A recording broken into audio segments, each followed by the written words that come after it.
हे दोस्तों, आज का ये वीडियो बहुत बेहतरीन शानदार होने वाला है क्योंकि आज हम बात करेंगे शोले के जो अंग्रेज ज़माने के जेलर है उनकी स्थापना शोले मूवी में किस प्रकार हुई थी। वैसे आपको बता दूं, इससे पहले हमने गब्बर की स्थापना शोले मूवी में कैसे बनी थी इसके ऊपर डिटेल में वीडियो बनाया है, तो वीडियो बहुत इंटरेस्टिंग है, जाके डिस्क्रिप्शन में लिंक है, जाके ज़रूर चेक करना ये वीडियो खत्म होने के बाद। तो अभी हम शुरुआत करते हैं कि शोले मूवी में ये जो अंग्रेज ज़माने के जेलर की स्थापना कैसे हुई थी। तो सबसे पहली बात आती है 1974 में इस फिल्म की कास्टिंग हो रही थी। कास्टिंग में बात आई थी कि यार जेलर की भूमिका कौन निभा सकता है। कास्टिंग जो कर रहे थे वो कर रहे थे राइटर सलीम और जावेद, जिन्होंने इस फिल्म की राइटिंग की है, स्थापना की है, ये बोल सकते हैं। तो सलीम जावेद जी को पता चला कि एक बेहतरीन कॉमेडी टाइप का एक्टर आया है जिन्होंने अच्छी खासी फिल्में 10-12 फिल्में कर रखी है। तो उनके जहन में किसी ने बताई बात कि असरानी साहब हैं, तो असरानी साहब को बुलाया उन्होंने ऑफिस।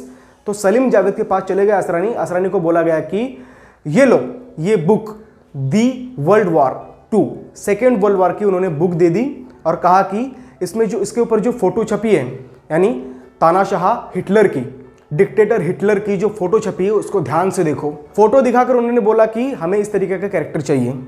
ये हिटलर है, हिटलर तो आपको पता ही है, मतलब हिटलर को देखकर लोग रोते थे और डरते थे, लेकिन आपको देखकर लोग हंसेंगे।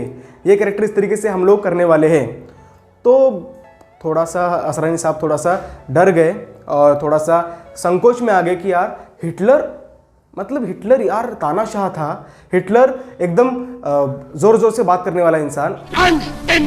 meine Zeit verwendet habe im Dienste meines Volkes, tu jetzt deine Stimme ab, wenn ja!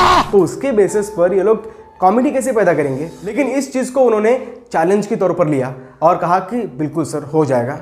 अब बात आती है कि इस फिल्म में जो हिटलर के कपड़े हैं, यानी कॉस्ट्यूम की, जो जेलर का कॉस्ट्यूम है सेम टू सेम मिलता जुलता होना चाहिए था हिटलर के कॉस्ट्यूम से। ओके, तो उन्होंने अकबर गब्बाना नाम के उस समय के बहुत बड़े कॉस्ट्यूम डिजाइनर थे, उनसे same as it is Hitler के कॉस्ट्यूम जैसा ही दिखने वाला सेम वर्दी उनके लिए बनवा दी, और वो वर्दी और हिटलर की वर्दी बहुत ही बखूबी मैच होती थी। अब अच्छा खासा कॉस्ट्यूम तैयार करने के बाद बारी आई उनके विग की। विग अच्छा खासा बनाने की बारी आई तो उन्होंने उस वक्त के बहुत बड़े जाने माने विग मेकर कबीर से संपर्क किया। तो कबीर ने अच्छा खासा विग उनके लिए बना दिया और ये देखकर असरानी साहब भी बहुत खुश हुए और थोड़े से चौक से भी गए कि यार इतने छोटे से रोल के लिए कोई इतना खर्चा कैसे कर सकता है। और इस बात का अंदाज़ा उन्हें तभी हो गया था कि यार मानो ना मानो, लेकिन ये फिल्म बहुत बड़ी हिट होने वाली है और एक कैरेक्टर के साथ। ओके, तभी उनको अंदाज़ा हो गया था और हुआ भी वैसे ही। तो उसके बाद बारी है कि ये जो आवाज़ निकालते हैं, हमारी इतनी बदलियों के बाद भी हम नहीं बदले। तो ये आवाज के पीछे भी बहुत बड़ा एक मनोरंजक किस्सा है, सुनिए। तो हिटलर जैसी एक अजीब आवाज, मतलब भारी भरकम आवाज और उसका अलग ही भयानक अंदाज, ये सुनने के लिए उनकी मदद की गई FTII ने।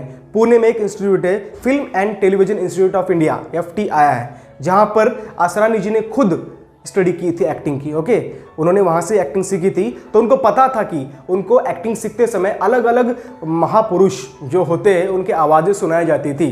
महापुरुष मतलब हिटलर, तो उनकी आवाज़ें सुनाई जाती थी, उसमें ही हिटलर की आवाज़ थी। तो असरानी को पता चला, तो असरानी अपने FTI में गए और वहाँ से उनको एक आवाज़ की क्लिप मिली जो कि हिटलर साहब की थी। हिटलर उस आवाज़ में ज़ोर ज़ोर से बोलते थे कि जिस तरीके से असरानी बोलते हैं, ये अंग्रेज के ज़माने के जेलर, हम अंग्रेजों के जमाने के जेलर हैं।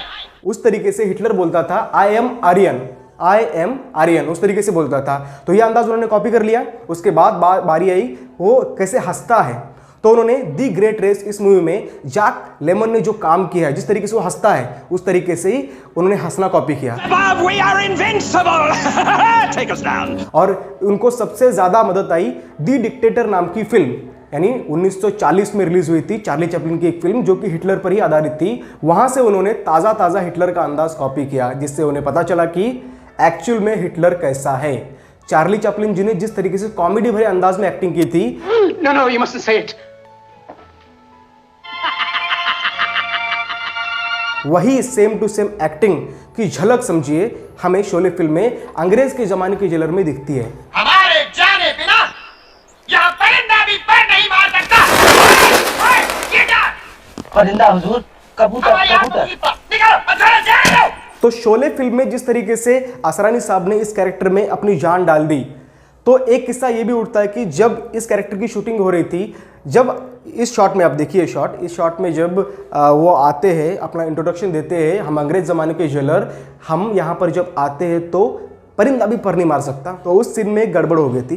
पहले दिन का शॉट था, उनका शॉट एकदम बहुत ही बखूबी उन्होंने निभाया, अच्छा तरीके से शॉट हो गया।